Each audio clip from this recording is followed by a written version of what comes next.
Welcome back to the Bill and Doug Show. Ohio State versus Minnesota pick Saturday night in Ohio Stadium on NBC. Noah Eagle, Todd Blackledge, Catherine Tappan on the call for NBC. Bill, first home night game for the Buckeyes, especially one that really matters in a while. Exciting for the fans. I think it's the first home night game against a Big Ten team since 2023. I can't remember who they played in that game, but yeah, it's been a while. Michigan State. Michigan State. I think it was Michigan State. Yeah. So that's good. So this is like it's exciting. I do think, I think it'll be exciting. I think Minnesota is enough. I think Minnesota is good enough to be excited for. Do you agree with that? Well, I mean, excited in what sense? Like that it's not going to be 72-0. Sure. Yes. Yeah. That's enough. Yeah. Yes.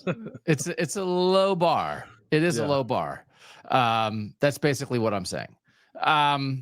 This game is a 23.5 point spread.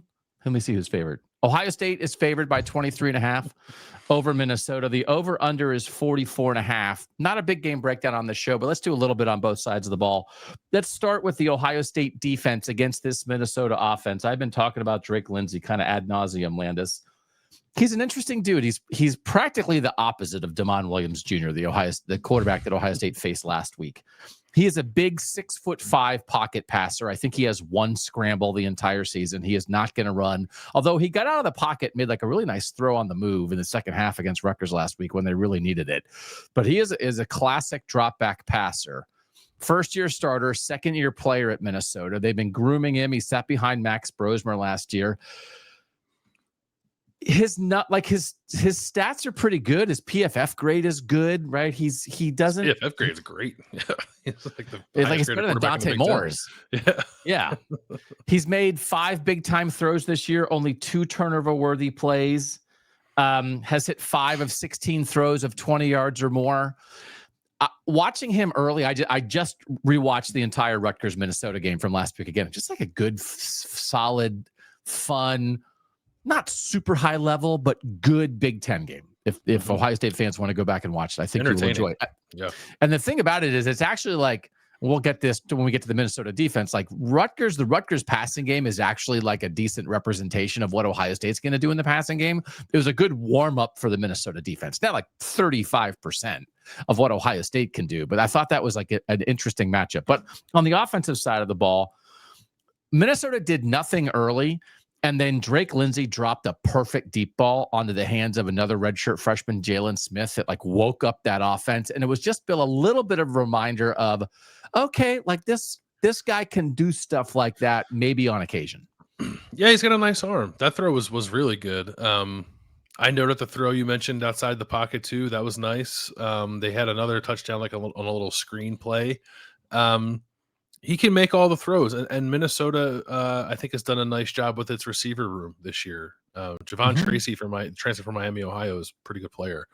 So it's a different feel, I think, for a Minnesota team. Minnesota, for the longest time, or at least under PJ Fleck anyway, but certainly before that, was a run first kind of team. Last year started to go more toward the pass because they had Max Brosmer, but didn't really, I don't think had the receivers to maximize that. This feels like a heightened version of it. They're throwing the ball 54% of the time, which is really high for them. They usually run the ball in the 60s. There's been years, if you go back 2021 and 2022, there's years where Minnesota is running the ball as much or more than anyone who's on a service academy, and that's not what their offense is right now. They're putting it on Drake Lindsey, and I think more and more each week. So he's an exciting young quarterback in the Big Ten for sure. Is he ready to go shot for shot with Julian Sayin in the shoe? I don't think he's quite there yet, but he has definitely made some impressive throws, especially in that Rutgers game. The Rutgers game was his best game so far this year. They played Buffalo and they played an FCS team, and then they lost to Cal. That became a back and forth game against Rutgers where he started to kind of have to match Ethan Kaliakmanis throw for throw, and it felt like he did. It was pretty fun. 43 dropbacks, 15 rushing plays for Minnesota in that game against Rutgers. like crazy, 3-1 passing, because that's what they felt like they had to do to win. Now we'll get into the Minnesota rushing attack in a little bit. Like early in that game, I was like, oh, like Lindsey still as a big young guy is just like a chuck and check down. It's like, oh, let's take a shot if it's there. If it's not there, just check it down.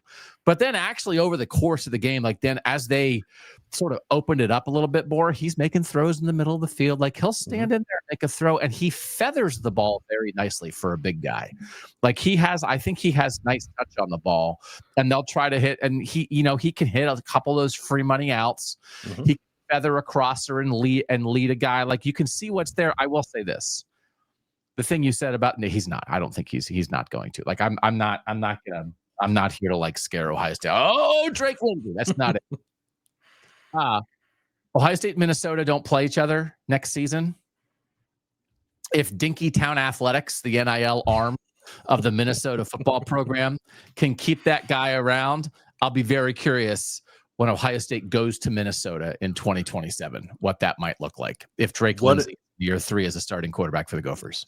This was floated in the interview room on Tuesday as we were waiting for Ryan Day. What if by that point PJ Fleck and Drake Lindsey are in Arkansas? Oh, I thought you were going to say, what if by that point Drake Lindsey is a starting quarterback at Ohio State? No. That'll be Tate and St. Clair time. Who floated that? Was there an SEC interloper floating PJ Fleck and Drake Lindsey to Arkansas stuff? I think it might have been Spencer. I think it was Spencer. That's no, that's not a float. That's not better. That's not a better job.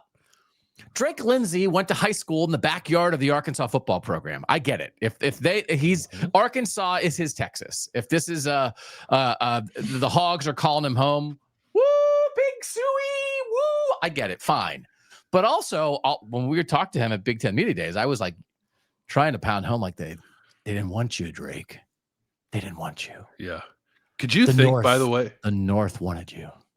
What it would do for the Taylors of Fayetteville, Arkansas, if John Calipari and PJ Fleck were at the same university in that town? I'm not entertaining this. It didn't work last time. PJ Fleck, it's like, oh, Brett Bielema had ruined his career for a decade trying to go to Arkansas and do something. Now he's back where he belongs. PJ Fleck wants to go to USC, fine. Don't go to Arkansas. Stop it. Cut this part out. Can we get our producer to cut this part out? This is offensive to me. Drake Lindsey, 10 yards on his ADOT, average depth of target, right? Like he will throw the ball down the field. So I think it's interesting. Like he wants to throw it down the field. He will feather some throws, but if you get after him, he's not very mobile. And in terms of this passing game, the right side of the Minnesota offensive line has been bad. Their right guard has allowed 9 pressures. Their right tackle has allowed 10 pressures. Their right guard is Marcellus Marshall, who's a transfer from UCF. There's like kind of a big portal ad for him, not really working out. And right tackle is where Phillip Daniels should be, except he transferred from Minnesota to Ohio State. So they had some real offensive line issues last year when they had a lot of guys back, including Ariante Ursary, who is a great NFL draft prospect. And with a lot of talent, they had some trouble like finding their way. And that was more in the run game. It really took them some time. Their center's good. But I think there's a real hole on the right side of the offensive line. Lindsey's has been like blitzed about a third of the time. He actually seems to like by the stats handles the blitz pretty well. He's not going to scramble, but I think he's just going to get rid of it. Like he will take a check down, right? But he settled in. They did not move the ball. Rutgers dominated Minnesota early. And then Minnesota sort of figured out we're just going to throw it. And you can see Lindsey, as you said, he played his best game. He really settled into a rhythm. I don't think Ohio State's defense is going to let him settle into a rhythm. I do not. Even that play, like where he got outside of the pocket, I was just watching that play thinking to myself, like, great job. You're not going to run away from Ohio State's defense the same way you just ran away from Rutgers defense to make that throw. So I think he might in this game connect on a big play or two, but I don't think he'll ever feel settled. I think they're going to be hounding him pretty good in this game, and he's not. His numbers against pressure, I don't think are terrible, but yeah, they're not. They're okay. But he's not elusive, right? So I think he's gonna get hit probably more than he's been hit in any game so far this year. Yeah. And they can't run it. Like their run game has been a real problem. It's crazy how bad it is. Well, their backup running back is out for the year. And then Darius Taylor, their returning starting running back, got hurt in week 2 and hasn't played since. PJ Fleck, I think, played a little coy early this week about that. Mm-hmm. He said, check the injury report 2 hours before the game. So actually, like, let's all check the injury report 2 hours before the game. You know, they're playing their 3rd and 4th guys, and like, it's just not great. I have no idea if Darius Taylor's going to play in the opener. He carried 30 times for 141 yards. That's the kind of back that he is. And PJ Fleck, in talking about this, it's the difference between a place like Minnesota and a place like Ohio State. Minnesota certainly can have some individual stars, but then like if you lose one of your best dudes, and Darius Taylor coming into the year is one of their 5 best players who has the ball in his hands a ton, you don't have anybody to replace him. And they're feeling that loss. And I think if he doesn't play, they're one-dimensional. And even if he does play, they might have to be one-dimensional throwing the ball. I don't know. Yeah, I think because the last year is like they had Darius Taylor, they couldn't block for him. So it's like if they get him back and they still block for him, he had 30 carries for 140 yards in the opener. They played a MAC team. Like he had to carry the ball 30 times for 140 yards against Buffalo, which has like it's a good MAC defense, but still a MAC team. Yeah, I would expect them to be one-dimensional. If Darius Taylor plays, like even if Minnesota is throwing the ball a lot, you know, he is or can function like a receiver out of the slot. They did that quite a bit last year. So that could create some interesting matchups for like Arvell Reese and Sonny Styles, both of whom I think have been very good in coverage so far this year. But no one's really like tried to pepper their running back with passes against Ohio State either. So that could be something new to tackle. I think there are reasons to be like excited about Minnesota's future. I don't think they're nearly ready to like put that on display against what Ohio State's throwing out there defensively right now. Yeah, I think it is a slower line of progression. I was very intrigued by the Washington offense last week because like Denzel Boston's a veteran guy, Jonah Coleman's a veteran guy, and when you have a young quarterback who can move like that, I think it accelerates the timeline, right? And then you still saw what Ohio State did with him, as you're saying. Damon Williams Jr. is like, where's Arvell Reese? Where's Arvell Reese? I think it's a slower timeline for Minnesota, but I think Drake Lindsey's going to be good. This is going to be a baptism by fire. I think at Ohio Stadium. And I would be prepared for him to make a couple throws and for Ohio State fans at times to be like, well, that's kind of a big guy who can stand in there and make a throw. And then other times, you know, to have Caden Curry and Arvell Reese inside his jersey and he has nowhere to go and Ohio State has 8 sacks. So yeah, that's kind of how I feel. Defensively, Minnesota averages 3.5 sacks per game. That's tied for 6th in the country. 7.5 tackles for loss per game. Anthony Smith, their good rush end, has 16 pressures. That's tied for 7th in the Big Ten. Caden Curry, for instance, has 17. He had 7 pressures versus Rutgers. Last week, Minnesota sacked Rutgers 6 times. And in rewatching that game, there's a couple times where Anthony Smith or somebody on the defensive line just won a one-on-one battle and got a sack. There was at least one coverage sack in there where we can talk about the secondary in a moment, but they can cover at times. And then one of the things that accelerated them was they were down 14-0 early, and this wound up being like a great comeback victory for Minnesota at home. And then they started blitzing, and they had 2 sacks on back-to-back 3rd downs where they blitzed, one of them by Koi Perich from their safety from real depth. And it felt like it jump-started them a little bit. So I do think there's like Anthony Smith is an all Big Ten candidate. Right. I think he's that level of defensive lineman, and he has a chance to, you know, be a tough guy to try to block. And then Danny Collins, right, is the new defensive coordinator for Minnesota, who has been with PJ Fleck forever, hadn't been a coordinator before. I thought it was like a well-called game, and you know, Yogi Roth and the guys who were calling the game for the Big Ten Network, I think, kind of agreed with that. Like he knows PJ Fleck, he knows this team, and I thought like the way he called it really helped dig out Minnesota out of a hole. And I think they'll try to get after Julian Sayin a little bit.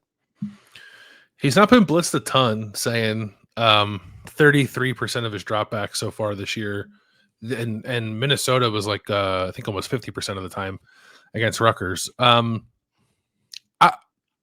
Maybe it's a tough proposition when you decide you want to try to blitz Ohio State, because as we saw against Washington, when Washington blitzed 7 and they threw a 2-yard pass to Jeremiah Smith, like that can happen. So I don't I don't know that they're going to trust their guys to cover as well as you need to cover on the back end if you're going to send extra pressure. Like I actually, Minnesota's secondary numbers aren't like terrible, but like the two teams with decent quarterbacks that they play did throw the ball on them. So we'll see. I bet they play it more conservative and try to keep everything in front of them and hope they can bow up in the red zone like everybody else Ohio State plays.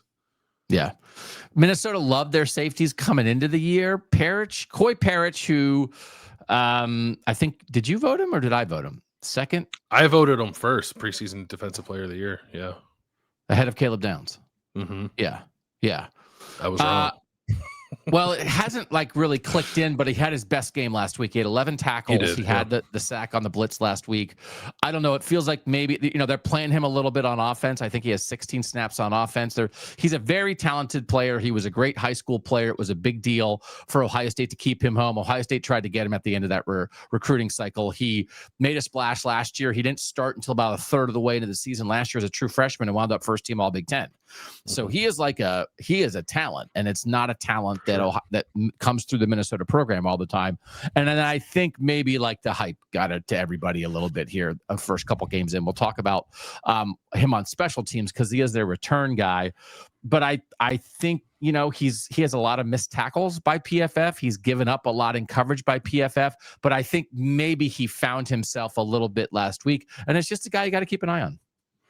You definitely have to keep an eye on him. He's when he's right, he's a top 10 defensive player in the Big Ten and top 20 defensive player in the country. Maybe he's very good. And I like watching the Cal game. He just seemed very out of sorts, and that was probably like his worst game of the year. But he definitely looked better against Rutgers, and that was a game where the ball was in the air a lot. So I guess that's a good sign for him that he's rounding in the form. He's a little bit of a wild card. Like if Minnesota does decide to like junk it up a little bit defensively, like he's kind of the guy I think they do it with. So he's probably, I'm trying to think, he's the best secondary player I think Ohio State will have faced so far this year. I think he's better than probably anybody in Texas' secondary. And Tack Davis in play. So he's the best defensive back Ohio State has played so far this year. And they Kerry Brown, one of their other safeties, he's more like their nickel guy. Had a nice pick last week where Minnesota like acted like they were in man and then they're in zone, and Kerry Brown comes off a guy and goes to an area and makes a pick. So they're going to throw some stuff at Julian Sayin. John Nestor, one of their corners, has like a really good grade. I think has played well this year. So I do think they have a decent. He's an Iowa transfer, right, Nestor? I think that's right. Yeah. Decent secondary. At least one edge guy who can get after it. Seems like they have a good defensive plan, but I don't know. Like I also think just watching it last week, they've played, Rutgers tried to throw it all over him. So here's the other thing. Rutgers, the first 3 possessions last week, moved up and down the field at will. They got their Rutgers kickers kind of screwed up. He tried a 22-yard field goal on their first drive and kicked the ball hit a defensive tackle in the neck. It was the lowest kick I've ever seen. And then they scored touchdowns on the next 2 drives. So the first quarter and a half of that game, it was 14-0. Rutgers did whatever it wanted against this Minnesota defense. And mostly what it wanted to do was throw. And as you have talked about, Rutgers has 3 really good receivers, and you think Ethan Kaliak-Manis is a Heisman contender. So Rutgers was marching. So like that part of it is Minnesota had no chance stopping the Rutgers passing attack on the first 3 drives. And it's like, okay, is Ohio State going to score 80? What are we doing here? And then Minnesota found themselves a little bit. Credit to them. But it is worth remembering there were 23 minutes there where Ethan Kaliak-Manis was absolutely picking them apart. And Julian Sayin absolutely has a chance to do the same thing. He definitely does. Although I will say I think both early touchdown throws from Kaliak-Manis were kind of tight window throws, right? He really pumped them in there, to the guys who weren't covered. I cracked the door on Ethan Kaliak-Manis, and you're like, let me tell you, nobody could defend that against Ethan Kaliak-Manis. The interception he threw was terrible. So you saw in that moment the reason why Minnesota was like, we don't think he should be our quarterback anymore. But there were definitely guys open. it felt like, and Minnesota does not want to let anybody run the ball. And it felt like Rutgers was able to kind of throw them out of that a little bit. I'm curious. I don't know that I have a great feel for how Minnesota might try to play Ohio State. Minnesota's likes its defensive line, has very good linebackers, actually. I think the secondary is probably the weakness of the defense, aside from Koi Perich. But I don't like if Minnesota just loads the box and is playing 4 guys deep. I don't know how they're going to expect to stop Ohio State's passing attack. Really interesting. The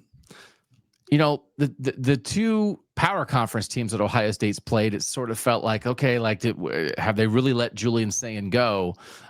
This could be it. This might be the exact right kind of opponent at home, under the lights at night, for a 29 of 34 for 336 yards and 4 touchdowns kind of game from Julian Sayin. Yeah, I could see it. Jaron Kiave Sangapulatele and Ethan Kaliakmanis, the Cal and the Rutgers quarterback, threw for a combined 528 yards, 5 touchdowns, 1 pick against this defense. And those guys have fun names to say and are decent quarterbacks. Julian Sayin is better, and those guys don't have Jeremiah Smith. So, yeah. Or Carnell Tate. Yeah. This really might be the exact right kind of defense to really work some stuff out in the Ohio State passing game, which I think would be you might get the game you want, Ohio State fans. You want to see the number 1 team in the country at home under the lights putting on a primetime show. I think you got a shot at it. I think so. And don't you feel like too sometimes because for instance, I don't know that there's anybody that's upset with how Ohio State played against Washington, but people are kind of eager to see some explosive offense from Ohio State and wondering a little bit somewhat why they're running the ball so much. It just gets to be like Ryan Day and Brian Hartline, okay, here's a little red meat for you. We're gonna toss it around the yard here, and then it's just a matter of how many possessions does Ohio State have to score X amount of points. That I don't know, but yeah, I think they'll throw it pretty well here. Yeah, I do think when we get to our picks, it is still just 23.5 is a lot in a low possession world, man. It is, it's weird. The total. The total is telling you something, right? Would you say the total was 44.5? Yeah. So they think Minnesota might not score, which is not unheard of. Ohio State's giving up 5 points per game, but we're around I mean, we're at 34-10 or something is roughly what we're talking about. Special teams. So it is. So Minnesota's 3-1. They have a loss at Cal. And then it was oh, Cal might be good. It was no, Cal got shut up by San Diego State the next week. So Cal's not good. That game, the yardage was equal in the Minnesota Cal game. Minnesota lost the turnover battle 2-0 because Drake Lindsey threw a pick on the first drive of the second half. And then Koi Perich let a punt hit him in the foot. It was the weirdest. If you think Brandon Ennis is driving you crazy as a return guy, holy moly. It's oh, who's Koi Perich? It's Koi Perich is the most important recruit in Minnesota history and possibly one of the 20 best players in college football. How's he done this year? He let a punt hit him in the foot and we lost because of it. It was 14-14 and he just was kind of standing at the 8-yard line and the punt rolled and hit him in the foot. And then Cal was cool, thanks. We're going to win now. It's crazy. Also, last week, he returned a kickoff 56 yards. And so, this could be a game of special teams adventures. Because you said there's another thing that Perich had another weird special teams thing, but he is definitely, he's more boom than Brandon Ennis because he's a very good athlete, but there's a lot of bust both ways here. And frankly, I'll pick a special teams turnover somewhere in this game, one way or the other from one of these teams. Yeah, one of the kickoffs in the Rutgers game, Perich let it bounce and then bent over to pick it up and kicked it when he bent over to pick it up. There very well could be special teams adventures. We'll see if Ohio State ends up punting. It only punted once in the game against Washington. Yeah. But we know that it'll have to kick off at least once. That's true. So we'll see. We'll see what happens. But there could be some shenanigans. Okay. Is there anything? So PJ Fleck, right? A lot of love shared both ways. Ryan Day said very nice things about PJ Fleck in his news conference. PJ Fleck said very nice things about Ryan Day in his news conference. PJ Fleck has been at Minnesota a long time now. This is Ryan Day's 7th year at Ohio State. It's PJ Fleck's 9th year at Minnesota. 61-40 has been like a very good coach for that program. And so we put them in the middle tier of the Big Ten this year in talking about like 3 teams at the top and 8 in the middle. I definitely thought Minnesota belonged in that middle. I just think, especially with Darius Taylor out and Koi Perich maybe kind of like rounding into form, and Drake Lindsey's going to take a little time, they're probably at the bottom of that middle just because there's less room for error. They played really well last week against Rutgers and like pulled that game out. Now, also Minnesota won by 3 and Rutgers got to like the 15-yard line to kick a game-tying field goal and then just like snapped it when the quarterback wasn't ready and backed up 15 yards for no reason and then missed a long field goal in the last play of the game, or it would have gone to overtime. Rutgers looked like a better team for pretty healthy chunks of that game, but Minnesota found a way to win. So I do think they're scrappy. I do think they have like Anthony Smith is a good player. Koi Perich is a good player. Darius Taylor, if he's healthy, is a good player. Drake Lindsey has a bright future, but like talent standpoint across the board, it's just like, it's a gap, large gap. Yeah. Like Phillip Daniels would be like the 3rd best player on Minnesota's roster. And he's playing very well for Ohio State, but where did we have him? 17th in our draft of top 22 Buckeyes. Right. So I think everyone knows the reality of the situation here. I do think it's a hard, like kind of like game script to try to nail down, because there's like the X factor of this being a long anticipated like Big Ten night game for Ohio State. Also, like against, to your point earlier, I think like against an opponent that's just good enough to have Ohio State's attention, like to come out and like play well. Like I don't think if they were playing like whatever, bottom of the barrel in like Northwestern UCLA, like maybe you could come out sluggish just because you're not like too fired up for the opponent.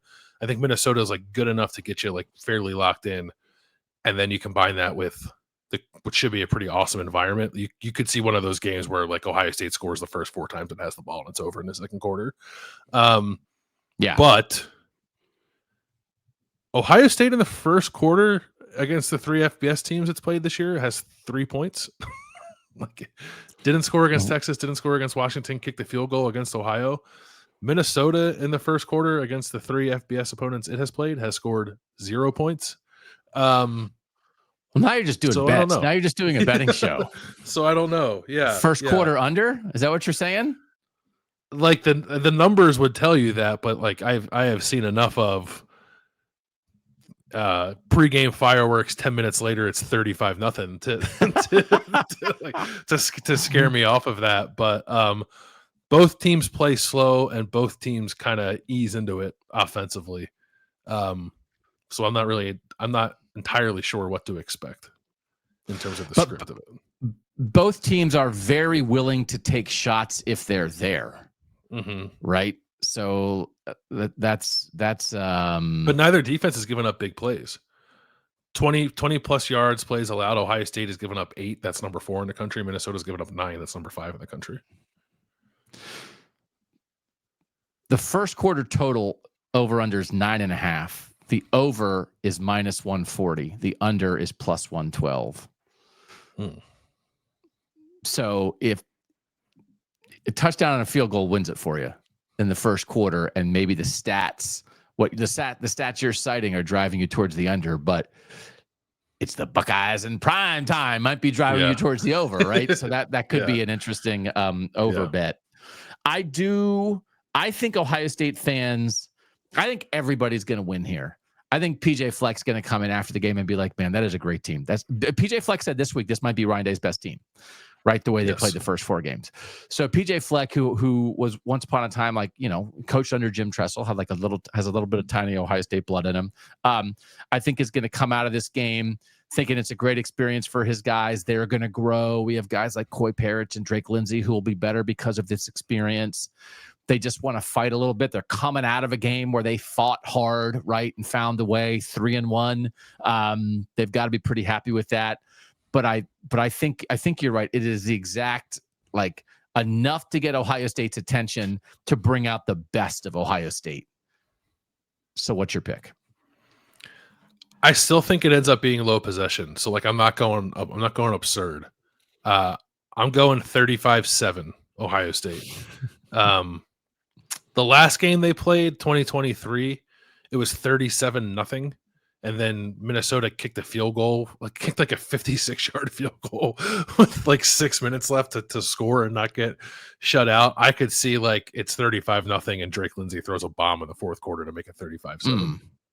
You're not expecting like any actual Minnesota offense. You think Ohio State smothers this basically. I just like if Texas and Washington couldn't do it, I don't think so. Yeah. Drake Lindsay might be better than Arch, though, to be fair. We'll just got to remind people that.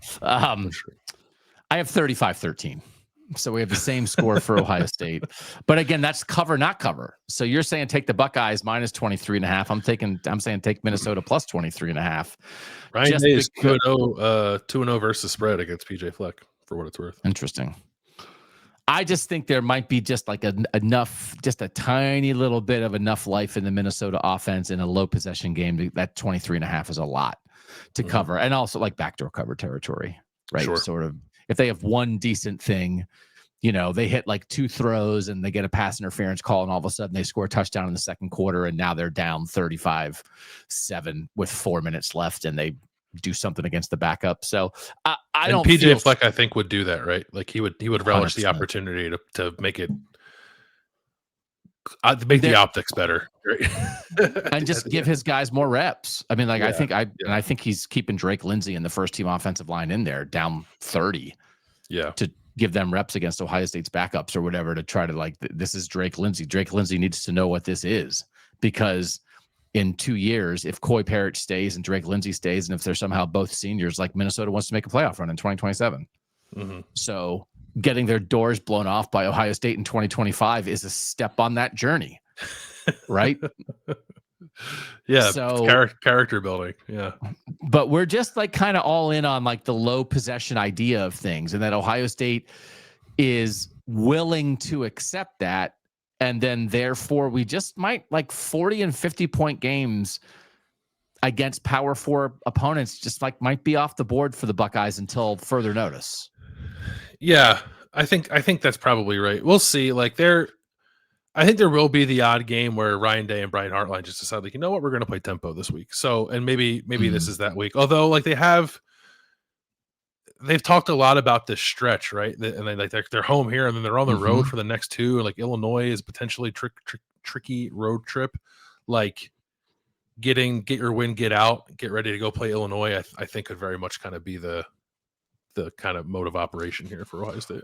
Yeah, I don't know, but also it could be like let's stretch our wings. Like let's like see how high we can fly to get ready for the end of this stretch, right? That at some point we need to let it go. Like before Penn State. Like let's really see what we can do. Let's test it a little bit. And this is the last home game before Penn State. Yeah, and you also like I think you look for tendency breaking spots too, right? And the Ohio game was definitely that. And I don't think you envision yourself like doing it on the road so much. So this could be one of those opportunities where like they run 4 plays we've never seen before and all 4 go for touchdowns. Yeah. Interesting. So we're so similar, but we're on opposite sides of both. You're on the under, I'm on the over. I'm taking the points with Minnesota. You're giving the points with Ohio State, even though we're right in the same range. I if you want to bet on your Ohio State team because you're an Ohio State fan and the $3 bet makes it more fun, certainly go do that. I'm not pounding the table for anything here, right? I think we're in the same range, but I think it could be a risky game to get a real handle on from a betting standpoint. Yeah, I think I might have bet the under like earlier in the week because the number moved. But okay, all right. We'll have our Friday show where we dig into national picks, and we also have. I got a note from a Substack subscriber. You can find us on Substack, BillandDougOSU.substack.com, about Roback. And one of the things they were saying is, like, I had done a read where I was talking about, man, you can get different shirts for all the teams you like. And he's like, nobody has different teams they like. That is not an effective sales pitch, right? Like, just tell them, go look for your own team. Like, they have your team, so go buy your team. Like, are there really people who this isn't the SEC? We don't cheer for multiple teams. Yeah. It's like, what should I do? Should I wear my Minnesota shirt today, or should I wear my Maryland shirt today? It's like, that person doesn't exist, Doug. That is not a good pitch. But what this person said that is a good pitch is A, row back good collars on the shirt, and B, he said, makes a husky guy look good. Good shirts, good tops for husky guys. So I don't know if that's officially approved by Rowback as an ad read, good shirts for husky guys, but this is someone who owns Rowback gear. So go to rowback.com, RHOBACK.com, check out your favorite team's collection, Ohio State's, for instance, and see what you think. And you'll know that you're getting like quality gear that looks good. Quality collar. I mean, good collars make the world go round. That's right. And then also, like, you know, like it's going to make a lot of different body types look good in your football gear. So rowback.com, code BAD20, BAD20, will get you 20% off your first order. That's at RHOBACK.com. Use the code BAD20.